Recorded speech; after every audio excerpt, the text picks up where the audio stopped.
Hello, Whatnuts, Humpty Dumpnuts, and everybody of every single nation in the world. We are back to there being really just one nation. It's called Planet Earth. It's Monday, February 24th, and it is a new episode of What Chaos, presented by Prize Picks. Download the Prize Picks app today and use code WhatChaos and get $50 instantly when you play $5. Prize Picks, run your game. My name is DJ Bean. I'm sitting beside Pete Blackburn, and across the room is Sean DePaz.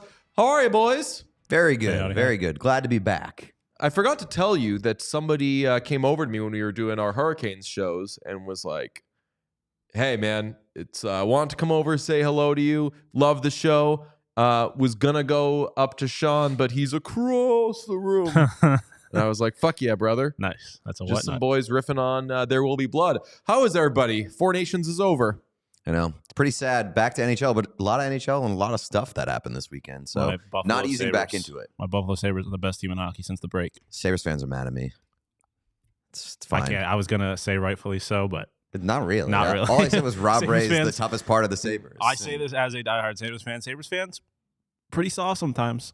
All I said was Rob Ray is the toughest part of the Sabres. And even if we were the Florida Panthers, it would still be true. The toughest part of this, no, Rob Ray is not the toughest part of the Sabres. Toughest part of the Sabres is being up by like 4 goals. No, we've exercised those demons. Up 5-0. We ran Igor Shesterkin in the first game and only gave up 2 goals. You hear is memes. Please make a quote card that says, "We exercise those demons." Sean DePaz on the Buffalo Sabres. It's over. It's true. Their body got rid of them toxins. Thank you to everybody who came to Hurricanes and hung out with us for our Four Nations pregame shows, postgame shows, watch-alongs. It was a real blast. It ruled. We have like some show news based on that, which is Bauer and All City made up a bunch of nice elements for us. We had that cool backdrop behind us when we were on the stage. And outside, Sean, could you show this nice picture? We had a nice banner put up. That's amazing. When you walk by Hurricanes, you're like, damn, what chaos is in here? That looks good. That was stolen. Somebody stole that. Had the nerve to leave the bungee cords on the fence there, too. That is crazy. They stole it on the final night. They stole it the night of the final. There was a very, very, very long line to get in. Mm-hmm. So we don't know if it was before the game, after the game, or what. All we can do is pray that it was a whatnot. Oh, yeah. Like, I could not bring myself to be mad about it being stolen just because, number one, the Four Nations had just happened and my heart had gotten ripped out anyway. So I had bigger fish to fry. But the idea of like a college kid hanging that in their their house. Yeah, like the shittiest apartment you've ever seen. Yes, shittiest apartment you've ever seen. That being the main decor in like their living room. Wall covered in like 30-pack boxes. Yes. And the What Chaos band. I can't be mad about that. So I also am 0% mad, but I was not planning on sharing that because I do not want to, because we're getting another one and I don't want Please to endorse stealing it because yes, is it so cool that theoretically, potentially somebody has our banner hanging up because they like us? That's awesome. I would buy 1 million of those if that's what I knew was going to happen. However, we need them. We need to put them up. We have more live events we're doing, including a big one next month that I don't know if we're allowed to talk about yet, but we're going to Edmonton next month. Okay, we're going to be in Edmonton. Is that smart to do? I don't know, but you've done it. We're going. Someone's mad at us. We just lost thousands of dollars. We're going to Edmonton next month. We need to have one of those to put up outside of. I won't say where we're going to be, probably put 2 and 2 together. But we need one of those, and we don't want someone to steal. Although if somebody in Edmonton stole it, that would be really cool too. Stop saying that. Yeah, I love how it started with, I wasn't going to say that because I don't want people to steal. The door. But then you went straight to, no, just steal it this time. It's the old, like, I'm not drinking, I'm going to be good. And then, like, once the fellas are doing it, it's like, all right, well, I guess we're doing it. Let's get up on stage. Let's dance. All right, so that's that. That's Four Nations. Four Nations is over. We're not going to talk about it ever again. Pete, tell the folks on the show today. Would love to do just that. Today on the show, we back, because we are back. And I assume that means us. But if not, maybe the NHL, because the NHL's back. Well, you back the blue, you were saying. Shut up. Broken Swings. Broken Swings. I know that this is in reference to Four Nations breaking some players and that carrying it over into the NHL season. And DJ has an analogy about the home run derby. Jay Baruchel is going to join the show. Our friend north of the border, a proud Canadian man, a actor, a director, just a Canadian icon that you know and love. He's going to join the show to rub some salt in the wound. And finally, Bruins pulling the plug, probably throwing in the towel. We'll see. I was going to say, I was looking down when you said that, and I was like, there's no way DJ put Bruins pulling out today on the show. I'm usually not that on the nose. Not my style. Pulling out. No, you're definitely not usually on that nose. It would be way more obscure. Also, I don't like that. I was like, pulling out, not my style. Not my style. Wouldn't say stuff like that, guys. Come on. I thought we liked fun on this show. All right. We are back from Four Nations. A lot of stuff has happened in this first weekend, so we're going to hit some of those. What's this? Bruins sucking themselves off. I mean, we've all watched them. Yeah, I know. We've been to games. I did had the thought recently where you got to start. I think it was during Four Nations. I was like, we got to start bringing back got sucked off. Like Finland got sucked off. This would be the time Sweden to do it. Got sucked off the earliest. Sweden did get sucked off, but they didn't lose in regulation. Sweden got sucked off the earliest, but deserve to be there a meter. US 1, Canada 2, Sweden 3. Technically speaking, Sweden and Finland got sucked off at the same time. Yes. Is the opposite of the deserve to be there meter the deserve to be sucked off meter? I mean, deserve to be sucked off a meter. Bruins have a high deserve to be sucked off a meter. Yeah, I do want to say, we'll talk Four Nations a few times throughout this show. I didn't give enough credit to Canada. Like, they barely made the final. They should, like, their asses should have been donezo. And they played a great road game. Fucking won on Connor McDavid. Love it for him. They only got stronger as the tournament went along, unfortunately. Except for those 6 minutes that they got extremely weak. That was the craziest thing in the world. Okay, NHL is back, and obviously big things happened over the weekend, so we will discuss those, starting with Rob Ray got hit in the face again. It happened again. That is the number one story in hockey right now. Yeah. It is unbelievable that guy just keeps getting smoked by pucks. We've done... Rob Ray has not gone a single season as a ringside reporter while we've done this show without getting hit in the face with a puck.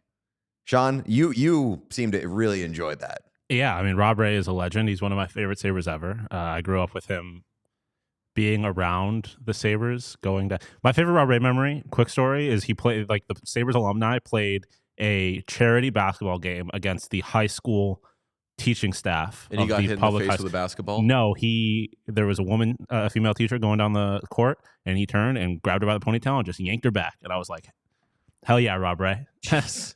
I bet you were like, hell yeah, Rob Ray. It was not like, it was like a playful, like, I'm Rob Ray type of thing. He rocks.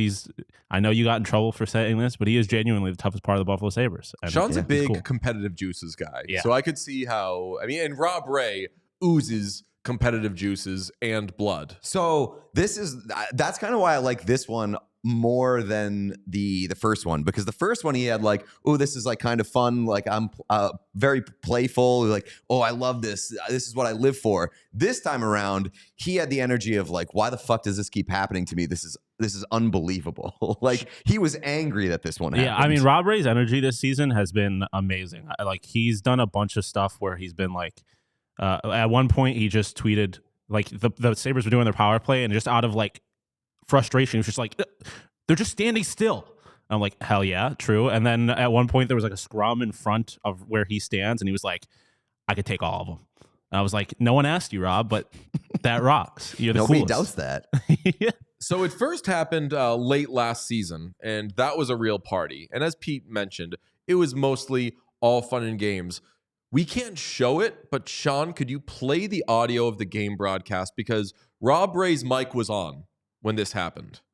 The puck is dropped, and it's 4-0 here in the opening period. And Razor just took another one. Play it again. The puck is dropped, and it's 4-0 here in the opening period. And Razor just took another one. And Razor just took another one. Yeah, shout out Dan. That was awesome. It is the best. It's so regular and normal to them. That's the best. And it is the cleanest. Oh, fuck. Yeah, I mean, I've said it multiple times. Genuinely, like the hardest F-bomb I have ever heard on a hot mic. Yes. It is somehow better without the video accompanying it. It's just like if that was on the radio, I would have crashed my car. It was on the radio because they do a simulcast. So you hear the exact same thing you hear on TV I as would on have the crashed radio. my car. I would have laughed so hard. I know, that's so good. Sean, give me Rob Ray talking about it. We don't have that. The second half of it? No. No? No. Though, okay. Anyway, Rob Ray talked about it, and it was funny. And they were like, where did it get you, Rob? And he's like, you can see me in the monitor. Well, it's a simulcast. You needed to describe where it got him for the people that's on radio. true. Right, you got to paint a picture. Yeah. They're storytellers, aren't they? Man, Rob Ray grade A, amazing soundbite, amazing behavior, and Buffalo Sabres grade, I have to say A, because they kind of pimped it a little bit. They were posting on social media. They were like, that's our guy getting hit by a puck. Look at that social post. What does it say on it? Razor can't be stopped? Again, question mark, exclamation point. Razor can't be stopped. That's such a hard picture. And that quarter zip, unbelievable. Yeah, they were all wearing them. The Sabres have been doing this a lot this year where they just have all the broadcasters wear some kind of merchandise item to advertise them. And I think they were auctioning these off after the game, and they were making a big deal about how. I remember there being a quarter zip thing with the Sabres last season. And I think it was maybe that they were wearing stuff and selling them. I forget what it was. But it was we definitely... Jeff Skinner's 1,000th game quarter zip. And I think this all started with them wearing like Saberhood stuff last season. Oh, that could have been what it was. I do kind of remember continued. us talking. We didn't talk about the Sabres much last season.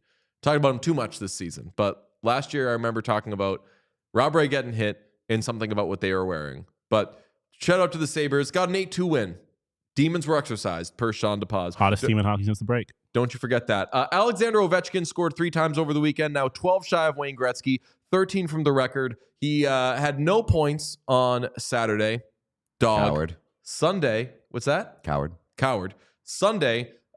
Hat trick against the Oilers. Empty net merchant. But it was terrific. I forgot we didn't get the Johnny Laz tweet. Because after he scored, I want to say it was his second goal of the game. Yeah. He went over to a kid that is so clearly his son. Skated like across the ice. Yes. To give a glass fist pump to a young child who is very clearly his son. And Johnny Laz tweeted, oh, it's so cool. What a memory for that random child sitting front row at the Capitals game. I'll defend Laz here. There's nothing. If you don't know what his son looks like, there's no reason that'd be obvious. Outside of the fact that the kid did not seem like he cared at all. Why is he going up to some specific? Maybe he had a sign or something. If you're doing that, you're doing it to someone 8 and up. Give him a memory. Yeah, but I mean, like, this ain't Ovechkin's first rodeo. Ovechkin has scored 800 something goals. He's not going to skate across the ice to celebrate with a kid. I mean, unless it's his own. There was a quick video. There was no context. You don't know if he had like a sign earlier being like, Ovi scored for my birthday. So that kind of thing. Like there's situations in which he would do that and it not be his son. Also, if Johnny Laz waited like 4 seconds, the broadcast was like, and he celebrates with his son. I mean, that part's fair. And also, so I'm looking at the last tweet now. It says, pretty sick memory for that kid Ovi skated over to. 83 retweets or 83 interactions, 6.1K likes, which are all oh honey likes. got to know it's his kid, or got to assume. And also the age thing. Kid, that's not a memory for that kid. It's probably. I don't No, know. you think that kid's going to remember it?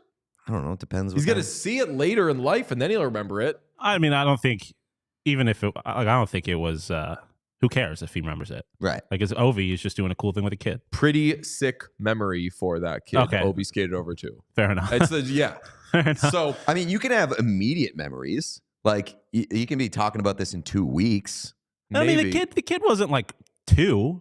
I think he might be old enough to remember something like that. I don't know. I mean, don't maybe not remember this shit particular from- kid because he probably gets fist bumps from his dad all the time. But It's not going to be the most memorable one in the next few weeks. He's not going to remember, hey, he skated over to me and gave me a fist bump when he was 13 goals away from breaking the record. He's going to remember Ovechkin's going to come over. He's probably going to like give him some secret handshake, maybe like hit the Macarena on him. That I would remember.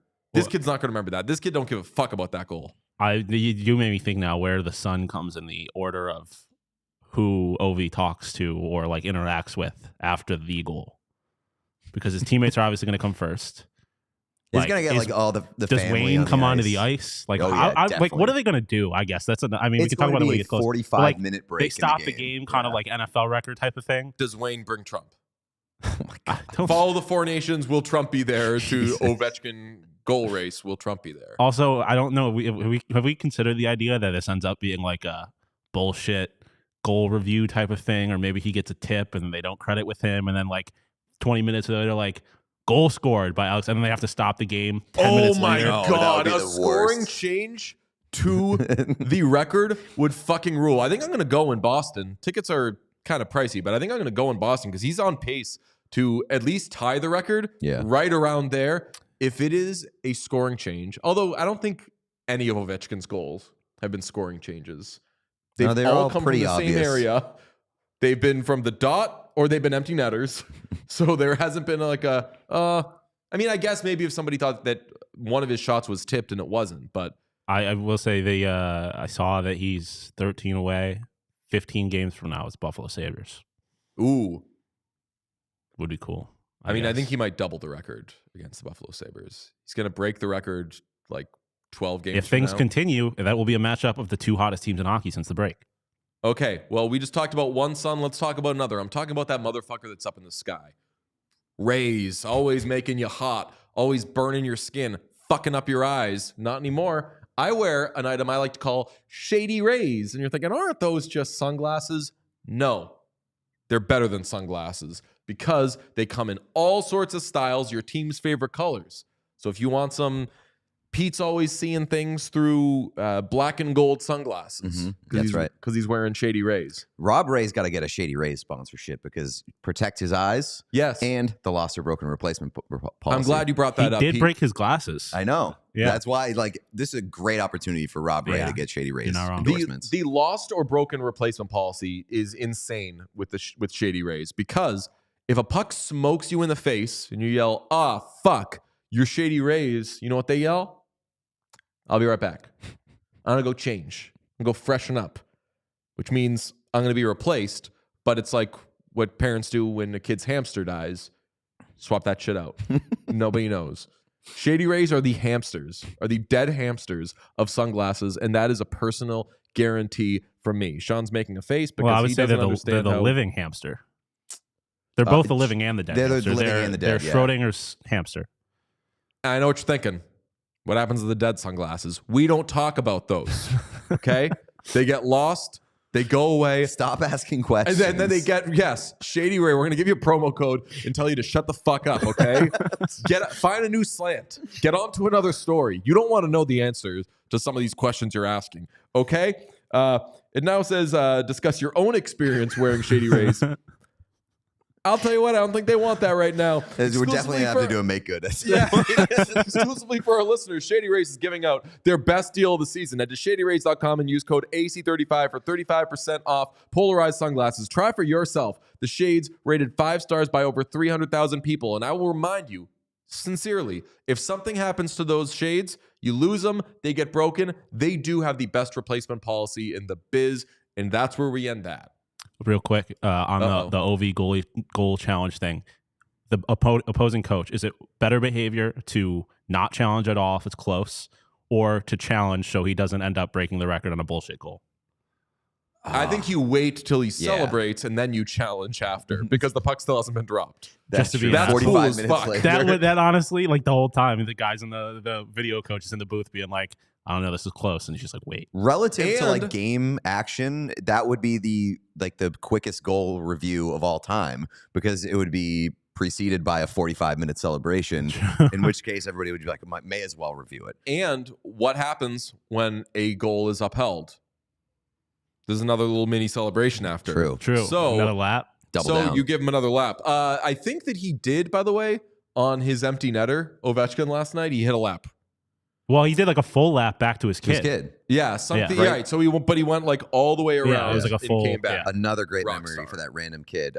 Today's episode also brought to you by our friends at Bauer Hockey. Head to the Bauer Hockey sales page to find a wide range of discounted products, including skates, sticks, protective gear, and apparel that caters to players of all levels. You can find significant savings on premium hockey equipment known for its quality, durability, and performance. Seasonal deals and clearance items are over there right now, giving you an opportunity to purchase trusted gear at a reduced price. That includes 30% off Nexus, Sink, and Easton S17 sticks, up to 40% off select skates, and 25% off select helmets, and up to 50% off select apparel styles and collabs.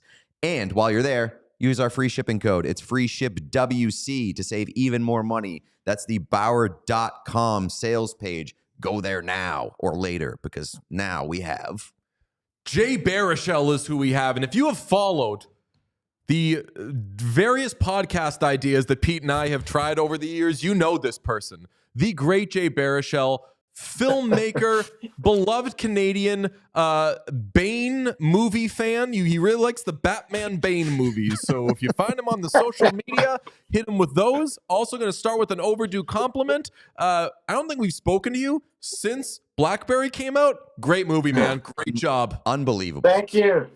Thanks very much. How's it going, guys? I appreciate the kind words. Thank you.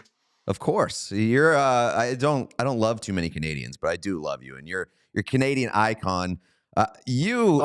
Fun story is that, like, you basically asked to come on the show to take a victory lap on our asses. So go ahead, the floor is yours. What do you want to say about Canada winning Four Nations?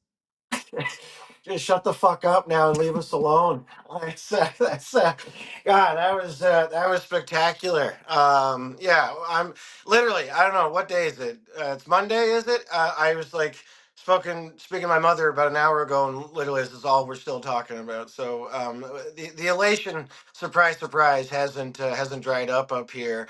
But this is the part where I have to say, but it was a great game. Of course, for everybody involved, which it was. It was particularly for Austin Matthews, and as a Habs fan, having Austin Matthews with his back turned to the greatest player to ever play the game in front of the net in overtime was pretty sick. Yeah. So every box is fucking checked for this kid here, buddy. What was it like rooting for Brad Marchand? Because we took a little video of the goal that McDavid scored, and in the background, you could see basically when McDavid gets the puck, Marchand starts to get onto the ice to celebrate, which is just unreal puck knowing. Like, someone left McDavid all by himself. This rules. Yeah. We won. What was the Brad Marchand experience like for you? Yeah.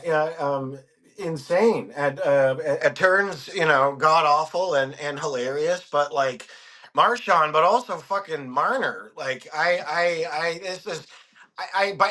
have never said kinder things about either of them than in the past 2 weeks. No, I mean that's a testament to many things. Not the least of which is this, like, what should have been kind of a bullshit made up tournament with no history or tradition in lieu of the fucking All-Star game, which I hate anyway, right? Like that, it could have been, I think it was kind of meant to be some soft bullshit like that. But I don't know if you guys are news junkies, but certain political climate shit over here is kind of that, plus the absence of the NHL at the Olympics for the past decade conspired to make it just spectacular. And yeah, you had the entirety of the Bell Center, all 21,273 seats, cheering for Brad fucking Marchand and Mitch Marner. It was like absolutely wild. I just got to say it. You have huge booing the anthem energy right now. Oh, yeah. How did you feel about the anthems being booed? Yeah. How did I? Are you asking if I thought it was disrespectful? If you were in the building, would you have booed the anthem? Oh, yeah, probably. To be honest, I knew it. Cool. yeah, probably. Well, listen, I don't know what your understanding of what a protest is, but I believe a protest was meant to communicate a lack of respect for the person or thing against whom you're protesting, right? And so I don't know if I can't think. Okay, here's my question: what would have been an appropriate means for us to communicate our Oh no! displeasure? I hope this is not coming off as me saying that like that is derogatory. I mean, I was all for the anthems being booed, no matter what the location was, just to like fire up the crowd. And like the atmosphere on Saturday was unbelievable, and that was even before the puck was dropped and the fights came. I'm big in on anything that stokes a rivalry. Yeah, man. Well, listen, if it was ever a friendly rivalry before, that ship has long sailed. No, it made for spectacular hockey. I agree completely. Yeah, How much of it was political for you? Because like a lot of people in America, especially non-hockey fans, were trying to sort out why this was such a big deal and why this tournament was so captivating. I think a healthy amount of it was geopolitical. How much of it was for you and your friends? The God's honest truth is a significant amount of it. It's without listen, we can easily, the three of us can digress into the weeds on this shit very, very easily and get stuck, spinning our wheels. Now I went from grass to snow, but anyway, the point is, yeah, the way we feel is that we started kind of getting picked on, and that our kind of friends started a fight with us that we still don't quite understand exactly why. And yeah, it's I think we kind of one thing I have noticed, I'll say though, is this kind of 51st state nonsense is covered very differently in depending on what side of the border you're on. I think down there for you guys, it's probably if it's a story at all, what is it, story number 15 of 20 maybe, and it's like there's a bunch of other shit taking precedence, and I get that. For us in our little country, it is like, yeah, profoundly demeaning and horrifying. And so one of the ways that we can express ourselves is through hockey. And so, yeah, I was talking about it with my mother, and because she kept comparing it to 1972 against the Soviets, and the big distinction is that, yeah, we didn't like the Soviet Union one bit, but they weren't constantly talking about annexing our country. Yeah, the big difference, I think, for how Americans viewed the geopolitical aspect and Canadians, and I don't begrudge Canadians for this at all. In a lot of cases, I prefer Canadians, but I think we as Americans are simply used to it. Like, we have heard Donald Trump say a bunch of stupid clown shit and threaten / promise to do things that we just know is not going to happen. So I know that some Americans were like, Canada, you don't have anything, like, he's not going to do it. He doesn't end up doing any of this stuff. I mean, but if you're a Canadian hearing that, you've probably heard Donald Trump say some shit, but you haven't heard him threaten to, as you said, like, annex your country. Yeah, well, it's the thing is like, once upon a time, we all dismissed the prospect of Donald Trump being president as ridiculous and outlandish. And also here's the thing is like, we can't really afford to not take it seriously, and we can't afford to write it off. There's only 40 million of us, and we are incredibly resource rich. Again, I'm sorry, I'm trying to not digress here, but we have a shit ton of valuable stuff here, and we're a tiny country that doesn't have a hundredth the money or nuclear or military capabilities that you guys have. So it carries a lot more weight up here. It's for us to dismiss it as just kind of banter or trolling really would be to do so at our peril. So we kind of have to take it seriously. But I think beyond that, to be honest, I think what it comes down to is, and I hate to make it this serious, but like I think we all have a chip on our shoulder because, for example, there's over 150, I think, Canadian kids that died in Afghanistan, and we were there solely because we were trying to.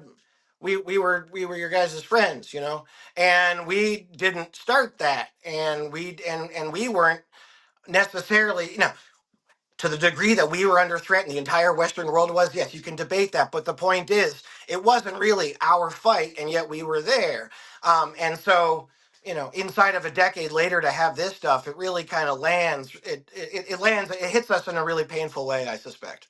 Yeah, I think that's very fair. And I mean, outside of the geopolitical stuff, and we can pull you back out of the weeds at this point in time, but like where are you in terms of like the rivalry? Because obviously US and Canada haven't met on the ice until they did twice this past week.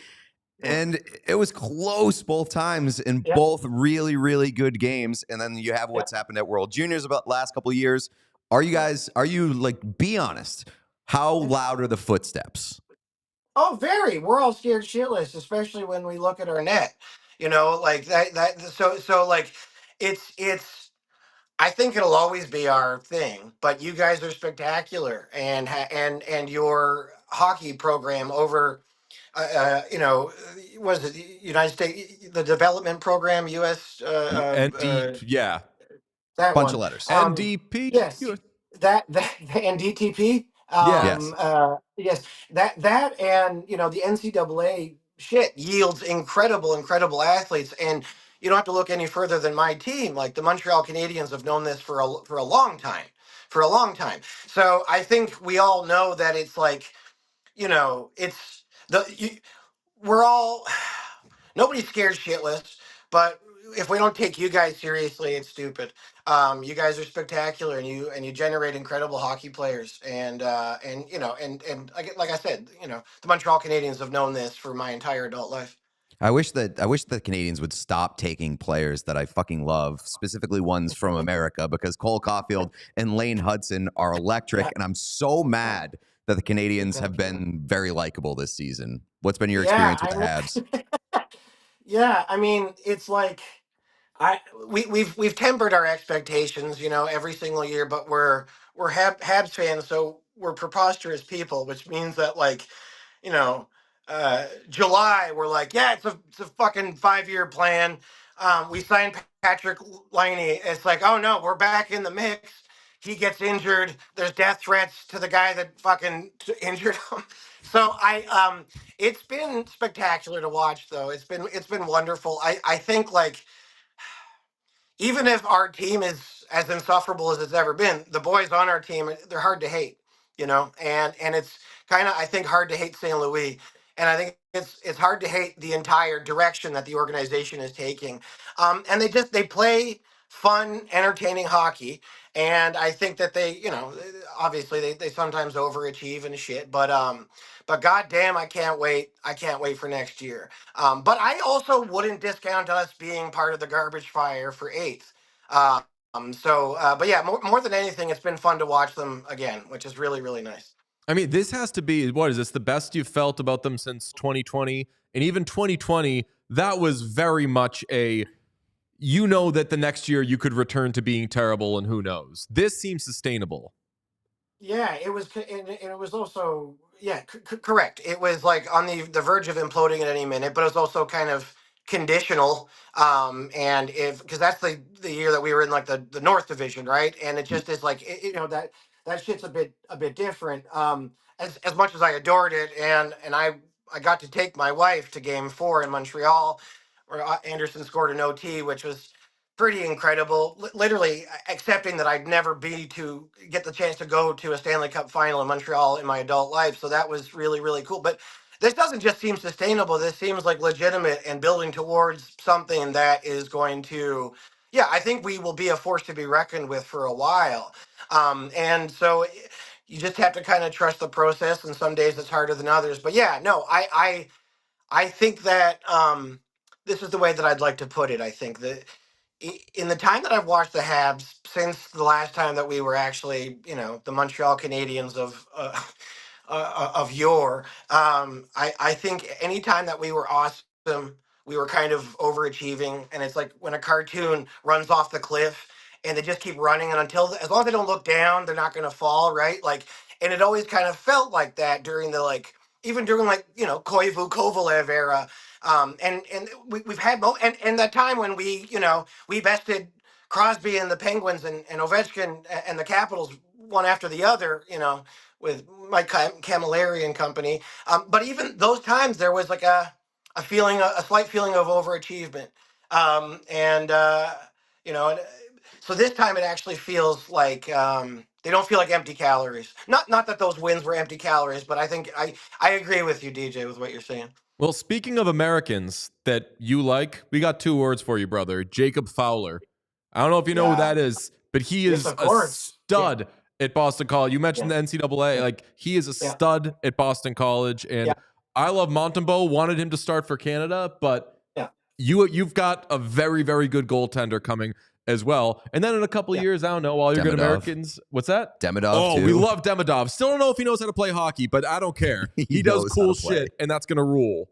Yeah. He'll be spectacular east-west no matter what. Him and Hage, I think, are both really, really strong.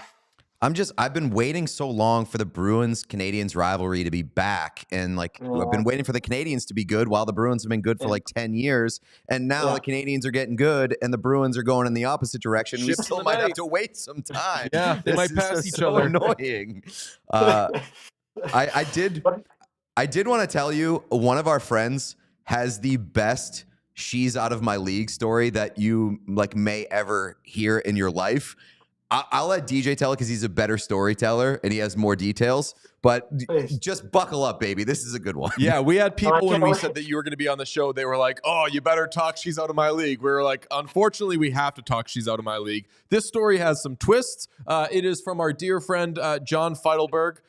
This was years ago. He was, I believe, him and his friends rented a house in Newport, and they went out drinking, had a great time, and they go back. Everyone passes out. And at 6 a.m., one of their friends is running around looking for his phone charger or something because he's under the impression it is 6 p.m.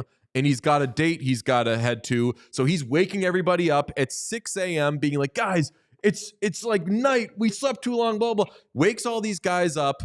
Turns out it's 6 a.m. Everyone can just go back to bed, but they can't because this person has been so loud and awoken them. So in the days it was before on-demand stuff being everywhere.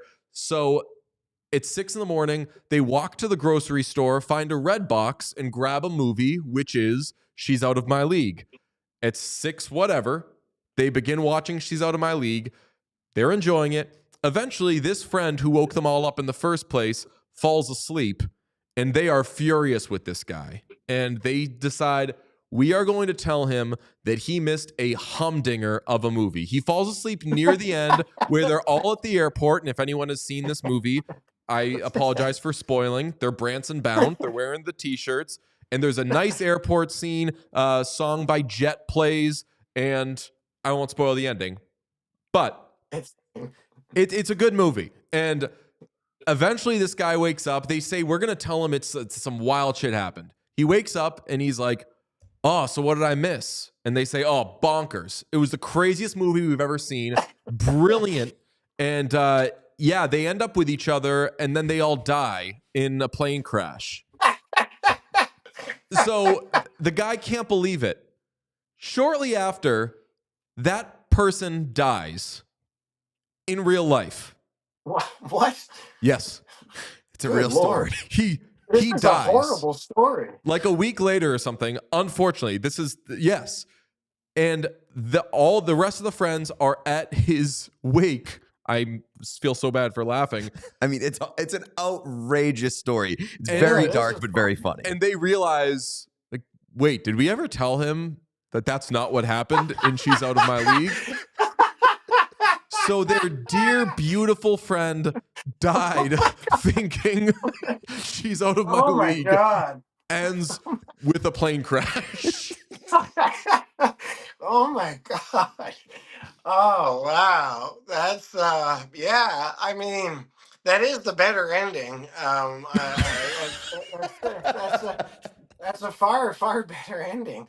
Yeah, I'm kind of glad that he shed these mortal coils thinking that I was in a movie that ended like that. That's fucking crazy, bro. Yeah, I appreciate that. Like, I'm sorry that he passed away. The big takeaway though for me is that like that this is a movie. The whole reason this story works is because it's not a humdinger of a movie. Like it's good. I'm proud of it. I like it. It is what it is. But it's not fucking Mystic River or something. So it's just this like it's so that's thank you. I'm going to tell that story a lot myself. Well, I was very nervous like a third of the way into the story because I immediately realized when I started to tell the story, at some point I'm going to tell you that somebody dies and then you have to react to it. Like while Pete and I are chuckling. I've heard That's this all story good. so I many just- times that I have processed the grief of it. Obviously, it wasn't my friend, but like processed the grief of it, and it's just like the craziest, most outrageous story. The tonal shift in the third act that made it possible is unbelievable. And the idea of She's Out of My League being because that is the most devastating part of all of these people's lives. Like the idea of She's Out of My League somehow being a silver lining is crazy. Like if you were to say like, hey, there is a tragedy that happened and She's Out of My League is a silver lining, there's no way you could guess how it possibly was. But that's why you make films, right? No, yeah, that specifically this scenario. I tried. I waited. Thank you for letting me know it finally happened. Yeah, I guess I did not expect. I didn't think it would have death in it. So this was a really sick story. So Neither did that actually, friend, which ju- is why he found yeah. the movie so surprising. so your story dovetails with the dead guy's experience. Absolutely, 100%. Great movie though. Unlike Yeah, I love that movie. I don't think we've honestly. ever discussed it with you. We've discussed other movies. We've discussed $1 Million Baby with you. So This Is the End. I know people in the chat are talking about. I've commended you on being part of the best real death scene in a movie, which is David Krumholtz. Nothing better. yeah. Just guy immediately dies. When he Fantastic. says he's gonna give me his whole weight. Are you sure? I'm gonna give you my whole weight. Yeah, I got you. When you guys did that, was it with the that had to mock how often that happens, where somebody is holding up an entire person's? It's usually like out of a window, the dead weight thing that is impossible. Yeah. It happened like 5 times an episode of 24. Was that an intentional nod to like in real life, the person would immediately fall and die? I think Seth and Evan probably built it like that. I think like when Dave and I were doing our thing, we were kind of just like, taking the piss out of the like, you know, the incredible just confidence and self-assuredness with which we just spew bullshit to each other. As you do as a sort of young man in your 20s and 30s, like, I can't count the amount of times that Krumholtz would see some piece of shit movie and be like, no, it's so good. It's like, I actually kind of think it's my favorite movie ever. And then he would say the same thing about some other garbage 6 months later. So, but yeah, I definitely think I definitely think they're taking the piss out of that shit for sure. I gotta ask, are you a Shoresy guy? I strangely I've yet to watch it. I haven't seen any of it yet. Okay, I feel like you'd like it. I mean, I love. I know Shoresy. I would. I Yeah. know I would. And everything Jared Keeso does is gold to me. Do you consider Blackberry to be a hockey movie? Certainly, yeah, certainly. And if nothing else, it's part of the. It is a weapon in the proxy war. But yeah, it is absolutely a hockey movie. Did you? I don't know if you saw. We had our friend Gary Bettman on the show, and Oh we god. chatted to him about that. We were like, "How do you feel about some of your portrayals?" Because a whole lot of people are playing him in movies. In what movie did he Yeah. bring up the good Bull cop? cop, bad cop. Yeah, Bull yeah, cop, bad right. So cop. he brought that up, and he was like, "They're getting less offensive, the portrayals." He's not wrong. Yeah. Slightly less so. Yeah. I'm psyched that we got to put that sequence in a movie because again, it was a thing that like I don't think it was a big news story in the States because I don't know how many Americans are like give a shit whether or not Canada got another NHL team but certainly it was big news for us, and so I remember distinctly that like few months that Balsillie was like chasing the Penguins, among others too. It wasn't the only the Penguins, and what's amazing is the script went so much harder. The script went so much harder and it really definitely got into a bit more of the gory details with that whole misadventure. But you know, you gotta kill some babies when you're making a movie, and also movies are beholden to more masters than creativity alone sometimes. But I'm not accusing them of anything. Matt Johnson is like a national treasure and my favorite filmmaker in the world right now. But I think that yeah, I'll just say this: the script went way fucking harder with all that. And I mean, it also incorporated the weird viral video of the guy talking about Waterloo and the vampires hanging out. And I mean, that had to have been Matt because I know that it's his movie. But like, what did you think when you saw that? Okay, when Balsillie tells off the board of governors, he's gonna be the guy that if you've never seen the video, there's a guy. It's like a man on the street thing, or he's on the news and he's talking about Waterloo and the vampires hanging out, and they Yeah, turn it into a Glenn Howerton rant towards Gary yeah. Bettman. Yeah, he's just some lunatic at Young and Dundas, and yeah, it's a pretty iconic bit of early internet up here. And yeah, when I read that, I literally laughed out loud, which is such a like. I hate even telling somebody that I laughed out loud at something, but that when I read that, I fucking really, really did, and that is just a testament to MJ, that he is like, we're quite allied philosophically and ideologically, and he yeah that entire movie functions on many levels, but one of the cool things it is definitely is a bit of a I don't know if love letter might put too fine a point on it, but it's definitely like a bit of a meme page of late 90s early aughts Canadian ephemera and culture. And so even the like set designs, again, nobody in the States gives a shit that we got the old Shoppers Drug Mart and the old Tim Hortons branding, but we fucking did, and then some.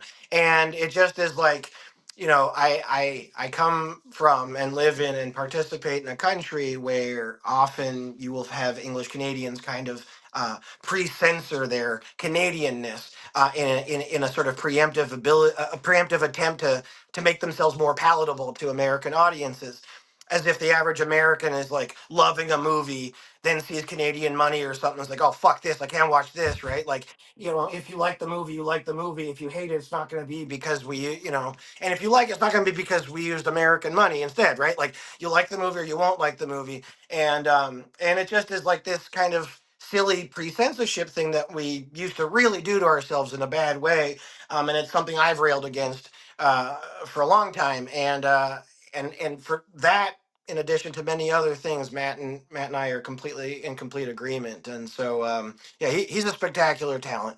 So this answers a question I've always had about this movie, which is it is so Canadian from the Yeah, ground up.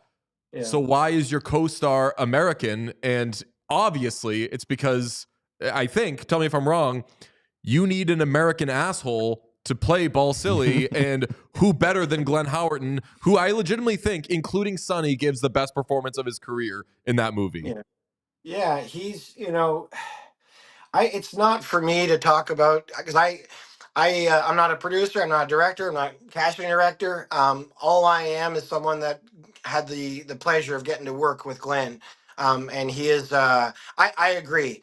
What he does in that movie is just absolutely gorgeous, and we also it helps that we got on like a house on fire, and so he's someone that I enjoyed creating with, but he's also someone I enjoy just kind of hanging out with. I really enjoy his company, and he's also it begs mentioning he's a really lovely human too. And but it's funny. It's like I don't know that I'm the first guy they came to for my part either, right? And so and movie history is made up of that shit. Movie history is made up of people being hell bent on getting a person, not getting that person, getting somebody else. And then when you look back, you go like, how could it fucking have ever been Tom Selleck as Indiana Jones, right? Like, and so that shit matters ultimately less than the movie. And when the movie is done, we don't own it, we don't touch it. It's out there for the world. And if the world enjoys his performance, that's all that really matters. And furthermore, Paul Silly gave his fucking blessing, man. Like he was at the premiere in Toronto, which was like an absolute trip. Yeah. And it was his second time seeing it because the first time, because I know the PR person that had to go do it, they like booked out a movie theater for him in Toronto, and he sat alone and watched it. And yeah, and then like it was interesting to see like what the first thing out of his mouth or the thing that he see, like when a movie ends, the first thing you say about it kind of thing, and it doesn't necessarily mean it's the thing you care about the most. It's just it's like that's where you're at. And I think if I remember correctly, his whole thing was, "Oh, we had more fun than that. We had the Rolling Stones. The Rolling Stones came and played a Rim event once, and so I think he I think I don't think he didn't take issue with anything, but if whatever the next best thing after taking issue, if he bumped up against anything, it was his portrayal as the sort of fuddy-duddy foil to us fun-loving Lost Boys nerds. He just wanted it to be a little bit more like Wolf of Wall Street. Can't hate him for that. I believe the Oscars are this weekend, right? If you could give Best Picture to any movie that you've seen over the past year, what's your favorite movie this past year? Oh yeah, I don't even know what's nominated, but my favorite movie last year has got to be Anora. That movie is Fuck pretty. yes. I'm the Anora guy here. He said it's not as good as everybody's making it out to be. I love Sean Baker. I love Sean Baker. Florida Project and Red Rocket are two of my favorites over the last few years. Yeah. I think it's good, not great. We're allowed to think that. I'm getting crushed for it. But so what's yours then, DJ? What's your Anora? I think it's a down year. I just saw The Brutalist last night. I thought that was really good. I think Conclave is probably my favorite out of all these, but Sing Sing. Sing Sing, which wasn't nominated, was my favorite. Yeah, Sing Sing. All right, yeah, that's a fair point. That's a fair because it sounded for a second there like you just didn't have a favorite movie, which is fine. Like some years are fucking garbage.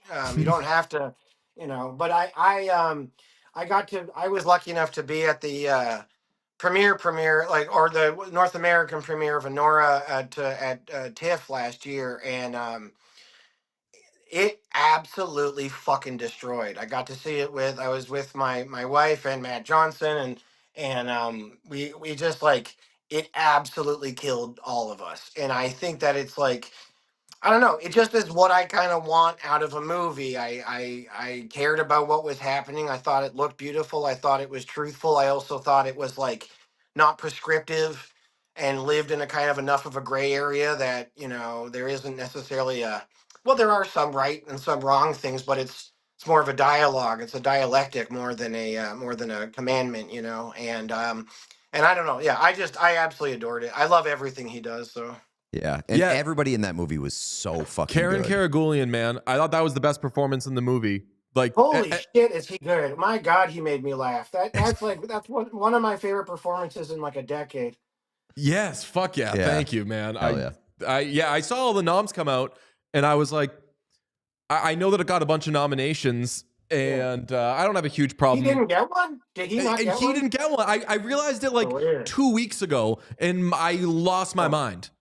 Yeah, And that's then weird. you become the asshole that's like, well, if anyone should be nominated from that movie, it's him. And then suddenly you're a Mikey Madison hater as a result, and all these things. That's But like, it's a lose. It's you're pissing in the wind with that shit, no matter what, And listen, I everybody that works in movies would fucking love to get an Oscar, but most people I know also know that it like is kind of a bunch of bullshit too, right? And especially like it also is just like here, I'll just say that like Hitchcock never fucking got one, right? And nor did Stanley Kubrick, I think. But you know who does have was 3-6 Mafia. And I I mean, an award good doesn't song. mean that it's an impactful movie for anybody in the world, because there is a person out there whose most impactful movie is She's Out of My League. Hey, yes, absolutely. And to the dearly departed as well. But yeah, that I think that's the big thing is the look, if the Oscars are good if it means more people watch more movies, and not just the Mm-hmm. movies that are talked about in that broadcast, but movies period, right? Like we are so lucky that if you watched movies all day, every day for the rest of your life, you'd never see all of them, right? And as someone who you know, movie nerd has been one of the means I've identified myself my entire life, and I will still meet people that are absolutely will obliterate me that I with blind spots that I have, right? Because that's the kind of fun things about movies and music is like, I might be a pretty good fucking historian when it comes to, Montreal post rock, but I wouldn't be able to. I don't know the first thing about fucking country history, right? But somebody and movies are like that, and so I think like the biggest thing is like if watching the Oscars and giving a shit about who wins one gets you to like I don't know go down the rabbit hole on anything cinematically, then it's a good thing, right? Because like that at best, these award shows should kind of be like an advent calendar. You hear about somebody say something, and you hear somebody reference one thing. Well, what does that mean? Oh, that, and you might fall ass backwards into a filmography that will then change your life, right? And so if people watch more movies because of them, great. If people try to make it, the playoffs or any other Right. means of like fucking shitting on each other on the internet, then I don't know how anybody's better off for it. People are obsessed with making like non-sports things like sports, and I wish that would Yes, stop. they I wish fucking that would stop. that's why. Yeah. So I don't know how you feel about this. That's why I don't like Letterboxd. I don't like that. As soon as I Same. I hate it. I love Letterboxd. All right, so It's that more makes for my own purposes. Like I just like to track everything that I watch so that I don't forget about it.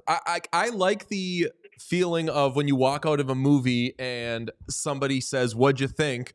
Being like, I'm not going to give my best answer right now. I'm going to have like sort of a gut reaction to like I think I liked or whatever, and then you see how it sticks with you and what it makes you think. Just all these things. And Letterboxd, I'm not accusing Pete of doing this, but the way Letterboxd strikes me is like, all right, what's its grade? Grade it. And maybe I'm just not good at doing that. It could just be a personal thing, but it feels incorrect to me. That's because I agree with you because I don't know that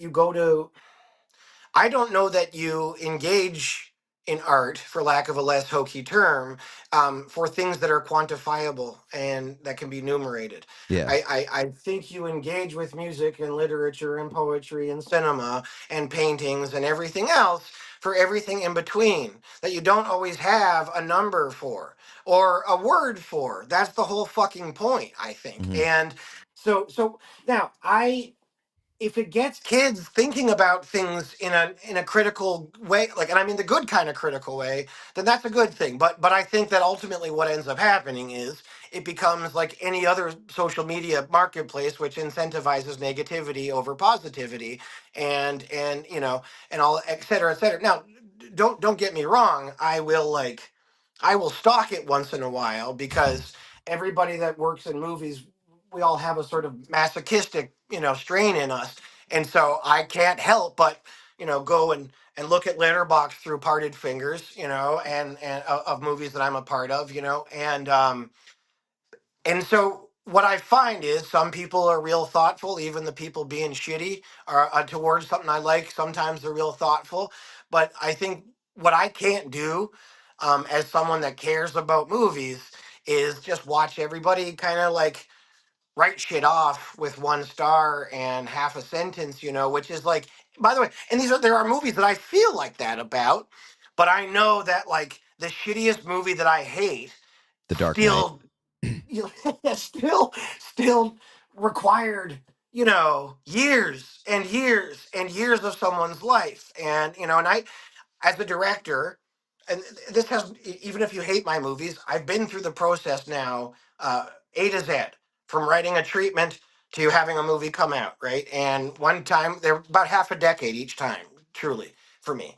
And once it's out there, it's not mine. And if people hate it, they should fucking hate it. And if they want to shit on it, they should shit on it.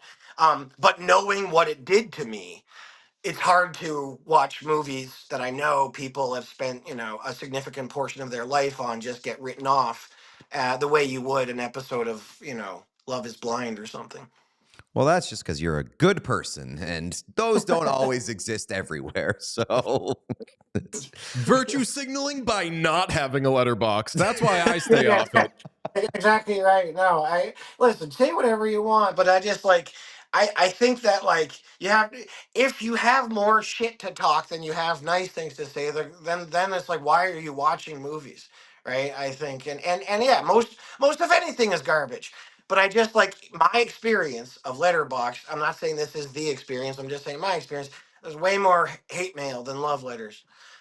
Well, Jay Baruchel, you are I have like 400 more hockey questions to ask you, but I love that we did like 2 hockey questions, a lot of politics. Actually, I'll quickly just like in 30 seconds.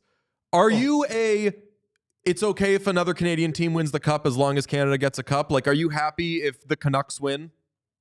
Not every Canadian team. Like if the, because I like, yeah, okay, so if the Leafs win, that's an absolute personal tragedy for me.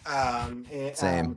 And yeah, I'm gonna piss a lot of people off. But I'm not the only one. It's like loads of guys in Montreal that we were all rooting for the Bruins against the Canucks. And so now those two, take them out of the equation. Yeah, if the Oil or the Flames or the Jets do something, then I have a real soft spot for the Jets. The Sens can go fuck themselves, but like I wouldn't be crestfallen or heartbroken if they made it. But yeah, I want the best for Winnipeg specifically, for that town and that fan base. But yeah, I would say conditionally, it depends which Canadian team.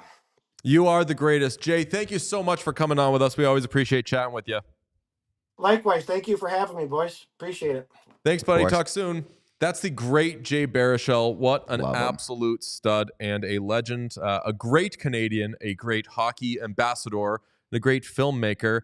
I'll tell you what, it feels good to meet another person who kind of gets kicked out by Letterboxd. I understand the reasoning behind it. That's why, I mean, and I get what you're saying, and I do think it's true, which is why, like, I give myself, I won't grade anything within 24 hours of seeing it. I always have to wait at least one day. Do we want to do the Bruins stuff? No, this show has run long, and we actually are just about to sit down with tomorrow's guest. So we have a lot of stuff that we're going to push to tomorrow. First, let's do a quick slate grade. Sean, could you give it to me? All right, we've got the Sharks at the Jets in a Tyler Toffoli Bowl. The Golden Knights, that's at 7:30 p.m. And then the Golden Knights and Kings are going to tuck us in at 10:30 p.m. Eastern. That's a good late game. That's a good late game. I'll tell you what, I don't hate the slate as much as I heard around the office. 2 people were shit talking this slate. It's not a great slate. It's not a terrible slate. It's an obvious A-. Yeah, it's bordering. They're batting 50% at best here. Yeah. 50% of the games being good isn't terrible. I'm going to the movies by definition of failing. I'm going to see Paddington and Peru tonight. I think I might watch Nora tonight just because I don't know that you guys talk about movies a decent amount. I don't know that I've ever seen you two that split on a movie. Yeah, that is true. We strongly agree. Align, yeah. It is. Jay also made me want to go back and watch Tropic Thunder. Very bad. Not that I mentioned it, but I love that movie. Amazing. Yeah, you should watch Honora. I would wish that first you could see Other. What we got? No, it's a West Side Story game. Jets and the Sharks. Oh yeah, that's right. Of course. Nice. Of course. Very good. West Side Story Bowl and a Jonathan Quick Bowl. That's right. I forgot about Yes. Jonathan Quick and the Vegas Golden Knights. The only thing I wish for you, if you're going to watch Honora, I wish that you could see another Sean Baker movie first, because I saw somebody specifically ask me, because I put out my rankings and I had Honora like middle of the pack. I didn't dislike the movie, but it didn't, any of the things it did well for me, other Sean Baker movies do better. And somebody said, I really liked it because it's got a rawness and a sadness to it. That's all Sean Baker stuff. And I'm like, yeah, I honestly didn't even find it that raw. I found it quite animated, which there's nothing wrong with that. If it was the first Sean Baker movie I saw, I'd be like, I like this guy's style. This is kind of crazy. But just knowing that better is out there from him, maybe I'm doing the Patrick Mahomes, like he can't get the MVP because he didn't match his stats from the last couple of my years. counter argument to that, though, like the way that it leans into its audaciousness is, yeah, it may not be like as quote unquote raw, but it ramps up the funny, and the funny is unbelievable. It's his funniest movie by far. What's more audacious and funny, Red Rocket or Honora? I would say Honora in terms of its like chaoticness. But like Red Rocket, very funny.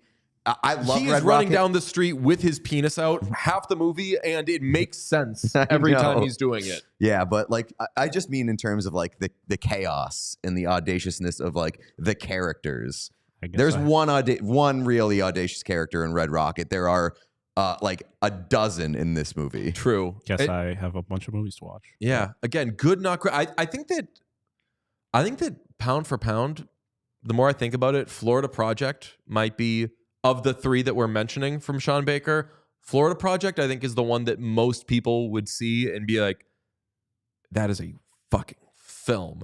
Honora, people are going to have, or a lot of people are going to be turned off just because they're going to be like, fucking stop yelling. Calm down. This is bad uncut gems for some people. I think Florida Project probably has the hardest accessible level for like non-film people. That's like that's I would say the realest and the saddest. So a lot of people didn't like Florida Project because it's not a fun time. Not a good time, and it's not really like it doesn't wrap up the story as much as the other ones do. Quickly, while we're on the topic of high level art, we've had multiple people ask us for our Tate McRae album review. Going to go on a limb and say that none of us have listened to a single song. I haven't. Not a single song. Not a second of one. I haven't even fucking thought about it, brother. Tate McRae grade tomorrow on tomorrow's show. Yeah. Well, I don't know if Tate McRae ever comes on the fucking show. I don't think it's her fault, but her people were like, yo, get on the show. She's busy being on SNL again. People are like, she is the biggest star in the world now. She does not need to do this podcast, which, fair enough.